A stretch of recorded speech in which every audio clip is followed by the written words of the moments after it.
What's up, folks? Welcome to another edition of From the Press Box with Wade Neely. I'm your host. I'm your sports editor here at the Pulaski Citizen. Wade Neely saying so good to be back with you guys.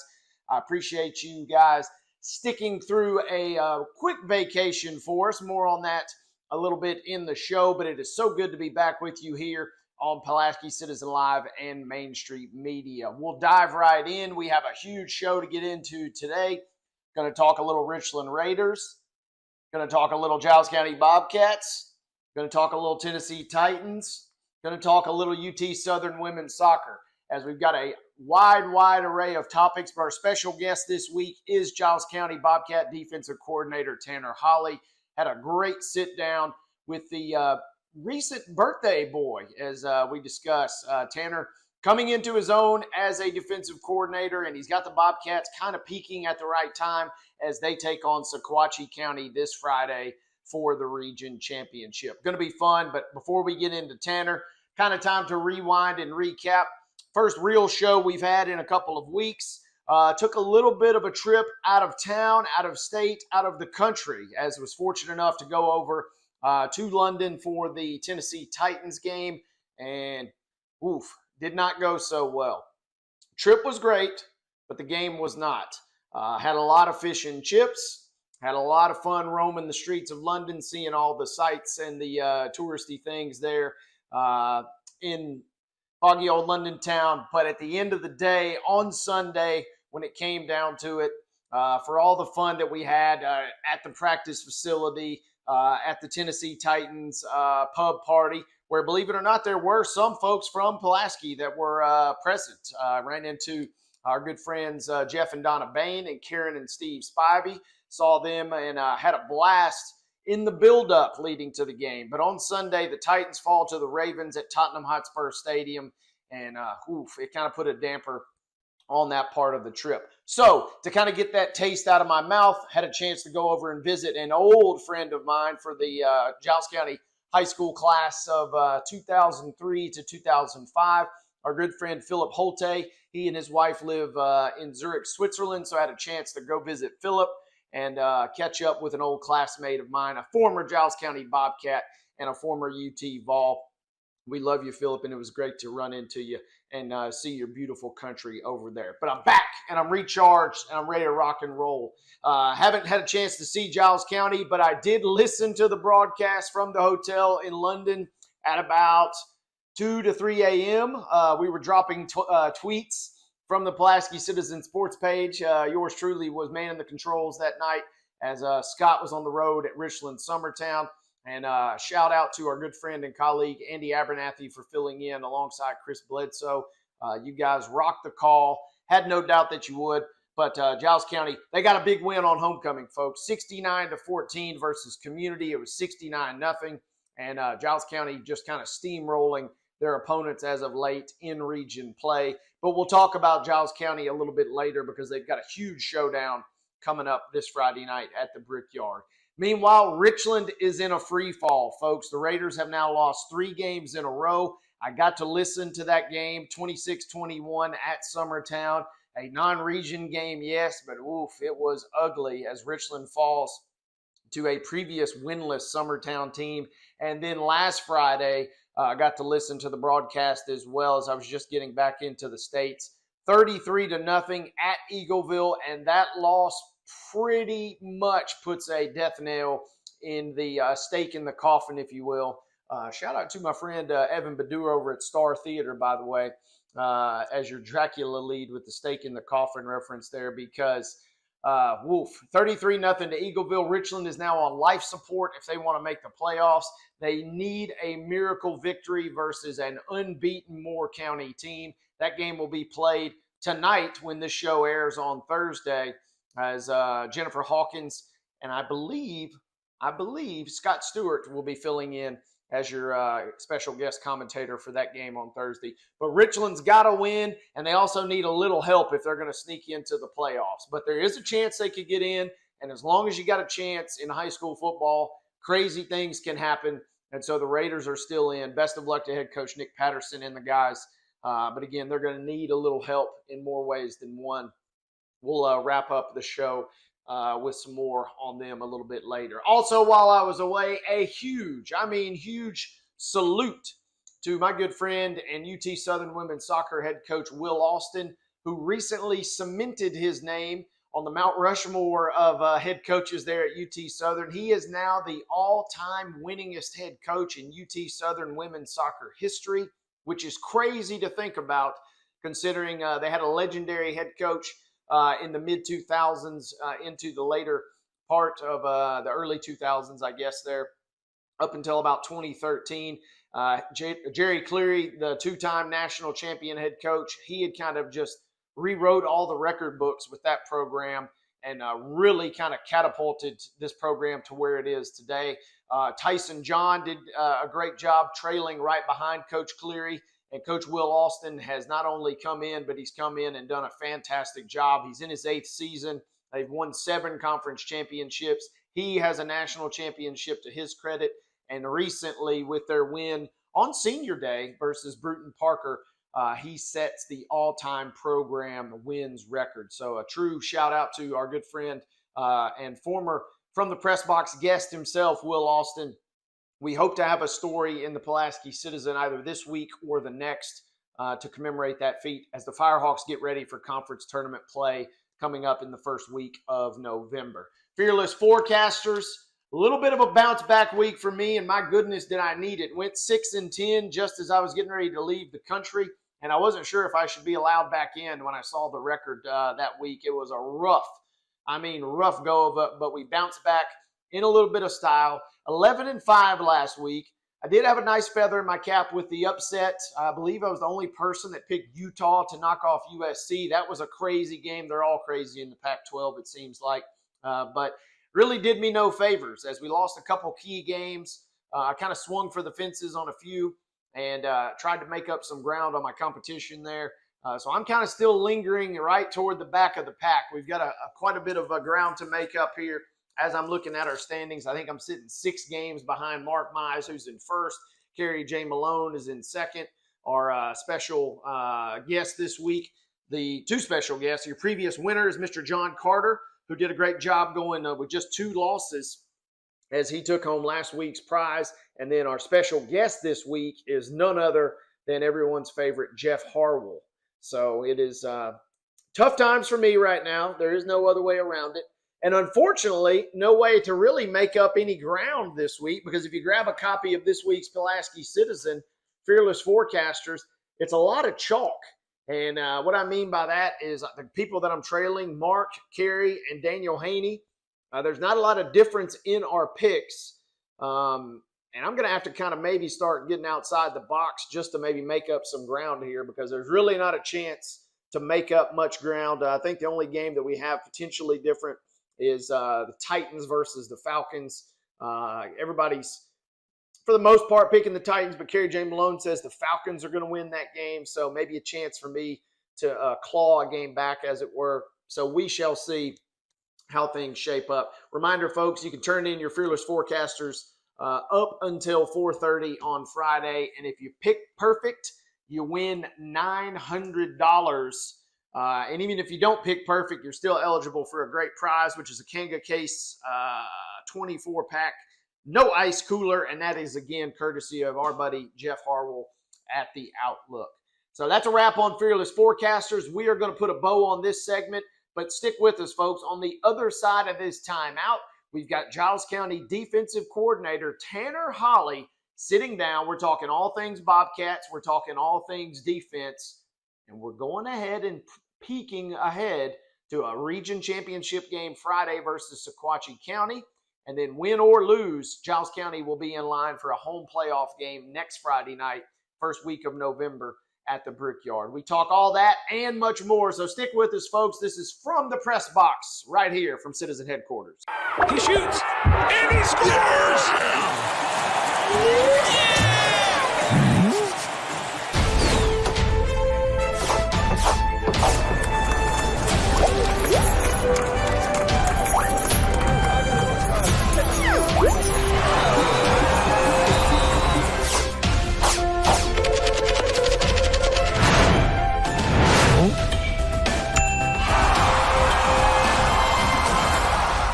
Hey guys, welcome back. Another segment here from the Press Box. We're coming to you live from the campus of Giles County High School. Our main man, Tanner Holly, he is the defensive coordinator for the Giles County Bobcats, and he just celebrated a birthday. Happy belated birthday, and thanks for joining us, partner. Appreciate it.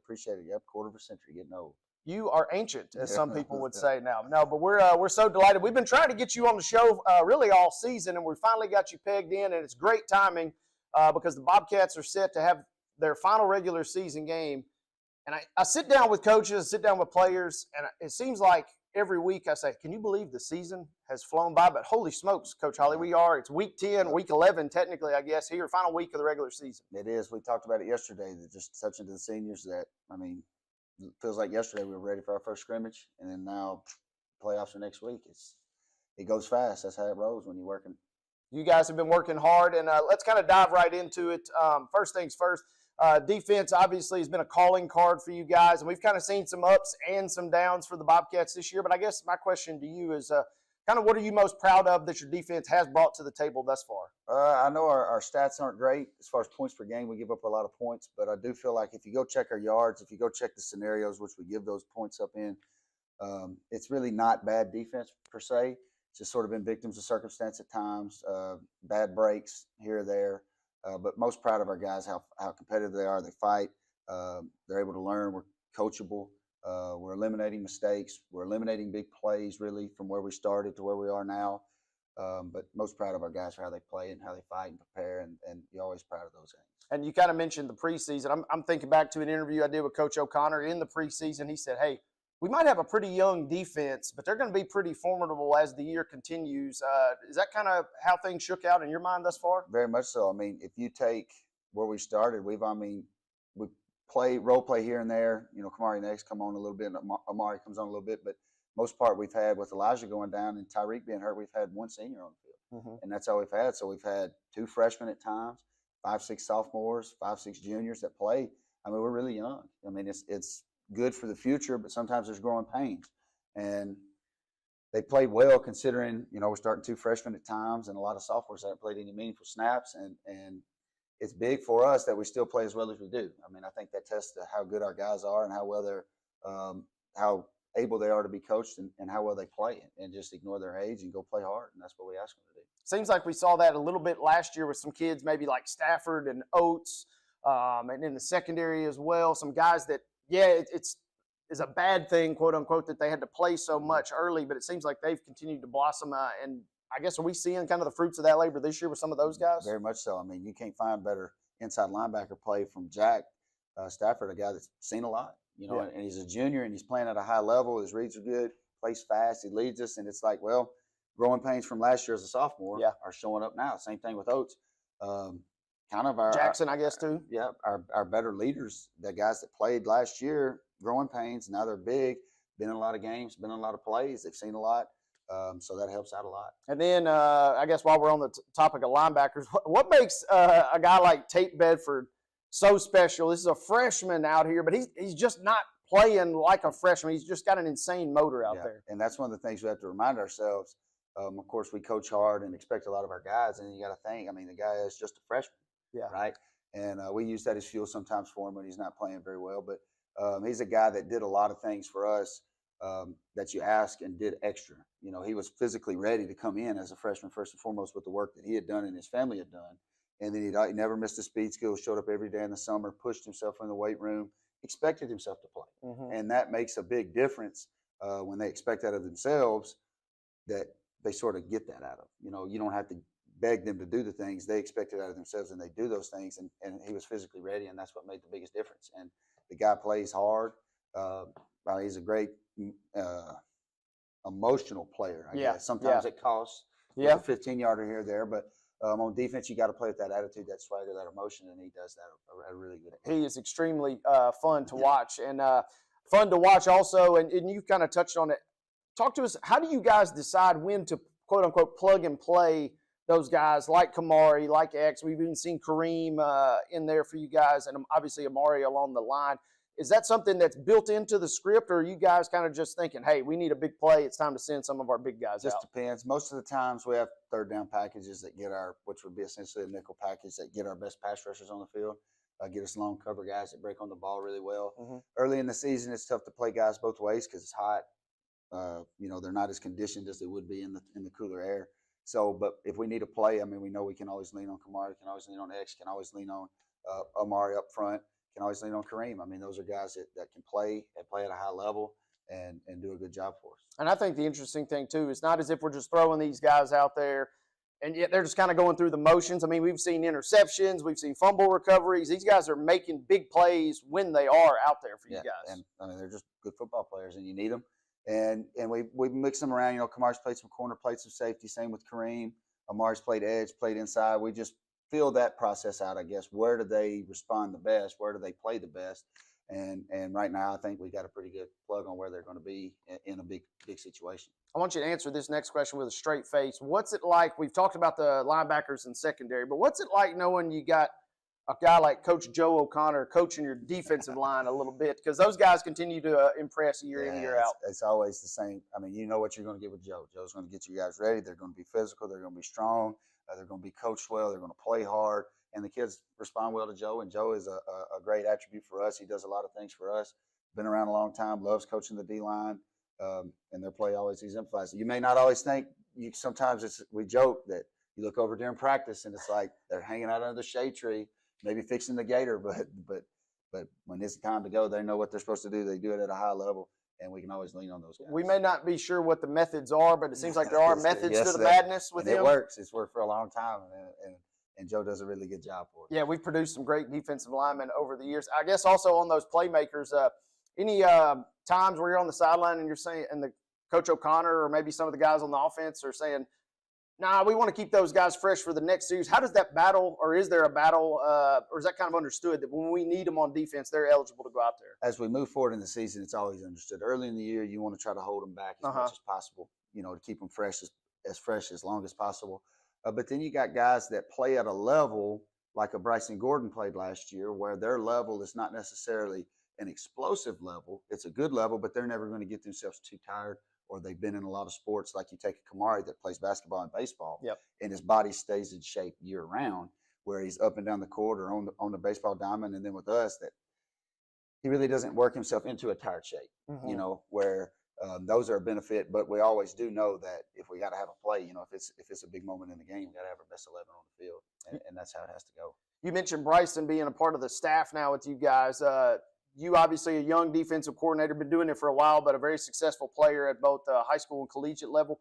Do you see a little bit of yourself in Bryson? Because just to the outsider, it seems like he fits that mold. He's got a great football mind, had a great career, and it seems like he's eager to dive into coaching. Perfect. I mean, we were tickled pink that we wanted Cheese to do it. Of course, we call him Cheese, but we wanted him to do it last year because, Bryson's a really intelligent guy.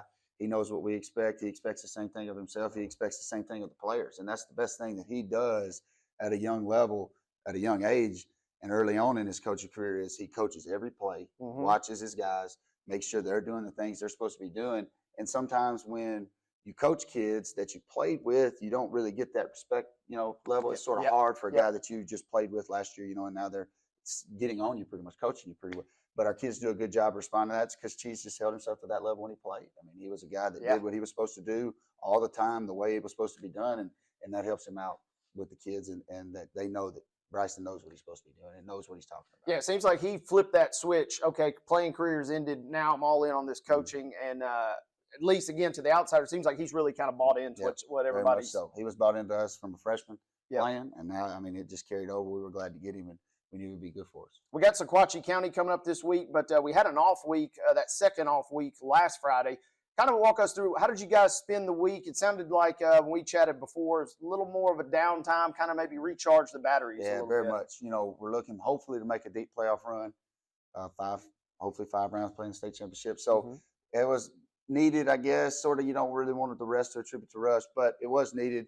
Took Monday off. We worked out Tuesday, Wednesday, Thursday, dialed back. It was really a best on best period for us. Of course, we work our individual techniques and our special teams, and then we wanted to get after it a little bit, best on best. We call it 40-yard fight, where 11 on 11, best on best, young guys and old guys, try to get some scrimmage reps to make sure we keep the motor moving. And that's what we did Tuesday, Wednesday, Thursday, and then Friday we gave the kids a day off and let them enjoy that. And then now we get into this week, region championship Friday. I mean, Pretty what much. more could you ask for? We're playing at home. You got Sequatchie County. How's the week of practice been? I know we're filming this on Tuesday, but what have you seen that you like out of the guys so far? Oh, we had a great day yesterday. Great competitiveness. I talked to the guys and made a note of it at the end that as the season ends, we should see an increase in preparation and intensity and in practice. Yeah. You know, I mean, the time for waiting is over. You know, never know when your last one's going to be. And I think our guys do a really good job. Our seniors have done a good job of handling that, making sure that the practice preparation takes place this way it's supposed to take. And we do a good job with that. You guys got off to we've won every game in region play, but for those that were there or listened to our broadcast, the Watertown game, we kind of struggled, kind of sleepwalked through, but it seems like the team has improved in terms of focus and maybe dialed it up a few notches. Obviously, it seems like Friday night's going to have to be firing on all cylinders because Sequatchie County presents a big challenge. Very much. I mean, talk to guys that you got to handle those bus rides like Watertown. You know, it's a long bus ride, never been there. Can we handle that? Can we still do the things we're supposed to do? Luckily, we got away with not a very good performance, but at home, our guys are expecting a good battle from Sequatchie. They're well coached. They put a lot of stress on you, especially us defensively, because they play 11-man football. Get the quarterback involved, RPOs, all those things. And they're wanting to win the region championship. It was 14-14 with us at the half last year. So, I mean, they think they can play with us. So we've got to make sure we're ready to do the things that we have to do to take care of business. And Friday, obviously, and we always ask Coach O'Connor this, seems like we're going to need that 12th man environment. That's what's going to be so fun, being back at the Brickyard. Everything is kind of trending toward what should be a great night on Friday. I hope so. I mean, the fans, like you look back at the Page game, that was one of the best environments that we played in all year. And our kids really do feed off that. Our energy's good when the crowd is good. And I know last week or week and a half ago was a little snooze fest with community, but we do have a lot better opponent coming in this week, and we will need a great environment, great energy for our kids to feed off of. Absolutely. We look forward to it on Friday. Anything, or I guess what specifically, you mentioned kind of RPOs. They got a talented quarterback. What else schematically maybe does Sequatchie County present as kind of a challenge for us? They do a good job. Their run game is not necessarily gap schemes, which maybe not other people know. It's a lot of zone schemes. So your guys have to make the play they're supposed to make. And they're going to play 11-man football with the quarterback being involved with the option to run or pass. So you got to be on the same page. And all of our guys, whatever the call is, have to know who's responsible for what at each situation and whatever happens. So they're going to put a lot of stress on us. That way they're going to get the ball out in space a little bit. But we got to make sure we're ready to go. Absolutely. Coach Holly, thank you as always for your time. I'll hold all the MTSU questions for our next go-around. It's been up and down for our Blue Raiders this year. Very much. Although they played Missouri very close early in the year. Played Liberty close, and so we'll save that for our next segment. But again, thank you for your time, brother. Appreciate you as always. Tanner Holly, he's the defensive coordinator for Giles County High School, and we are going to take a quick timeout. When we come back, we will wrap it up. Another segment heading your way on From the Press Box here on Pulaski Citizen Live. It's the biggest racing show of the year, Friday through Sunday, November 3rd through 5th at Nashville Fairgrounds Speedway. 6 fast-paced divisions of racing on the quarter mile Friday night, pole qualifying and 3 big feature events Saturday night, and the Curb Records Big Machine Vodka Spike Coolers All-American 400 on Sunday afternoon. Racing starts at 6:30 Friday, 5 o'clock Saturday, and 1 o'clock Sunday. Tickets available at Nashville Fairgrounds Speedway.racing or at the gate on race day. It's the 39th All-American 400 weekend, Friday through Sunday, November 3rd through 5th. Get your tickets now. All right, folks, we are back here on From the Press Box. So good to catch up with Tanner Holly. We've been trying to get the defensive coordinator for Giles County on the show for a couple of weeks now. He was unavailable 1 week due to illness. I was out of town for a couple of weeks, but it was good to sit down with the defensive coordinator. Fun segment. He is such a great football mind, and again, very young. This guy has head coaching material written all over him if and when he decides to make that leap. So thank you, Tanner, for joining us this week. Speaking of football, here's your look ahead. And the situations are relatively straightforward. Richland is going to need a win. This show is coming out on Thursday. They'll play Thursday night. They have to go to Lynchburg and knock off Moore County.